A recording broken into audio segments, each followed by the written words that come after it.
আসসালামু আলাইকুম। কেমন আছেন সবাই? আমি আরিফুল ইসলাম, উপসহকারী কৃষি কর্মকর্তা সোনাগাজী ফেনী। নবাবপুর ইউনিয়নের নবাবপুর ব্লকের দায়িত্বে আছি। আমি আজকে এসেছি এই যে বিশাল এরিয়া জুড়ে এই যে আমনের মাঠ আ দেখতে পারতেছেন ভিডিওতে। তো মূল কথা হলো কৃষক আমন ধান করছে। আমন ধান করার পরও এই যে কৃষকের ১ম পদক্ষেপ হলো এই যে আমন ধানের কতদিন হইছে জ্বালা? জ্বালা ২০ দিনের মতো ২০ হইছে। দিন হইছে। এখন কিন্তু আপনার এখানে মাজরা আক্রমণ করবে।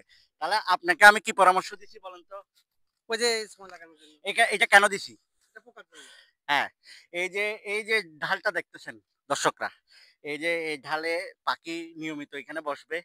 এখানে বসে এখানে যত মাজরা পোকার ডিম আছে এগুলো খেয়ে ফেলবে। আমার এই যে আমার নবাবপুর ব্লকের কৃষকদের কাছে আমার একটাই অনুরোধ, আপনারা যদি এই যে পার্সিং করেন, তাহলে আপনার মিনিমাম অনেক টাকা কি হবে? সাশ্রয় হবে। আপনি যখন দোকানে যাবেন, তখন আপনাকে আজে-বাজে কীটনাশক দিয়ে আপনার ধানগুলো অনেক সময় নষ্ট হয়ে যেতে পারে। কিন্তু এটা প্রাকৃতিকভাবে কি? পোকাগুলো কে নষ্ট করবে? এই যে কারা নষ্ট করবে? পাখি। পাখি, পাখি। পাখি বিভিন্ন ধরনের এই যেগুলো উপকারী পাখি আছে, এগুলো ধানের মাজরাগুলো আক্রমণ করবে।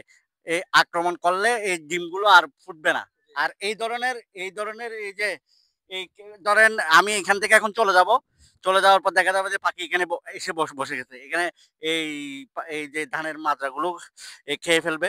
তো সকলকে অসংখ্য ধন্যবাদ। আসসালামু আলাইকুম।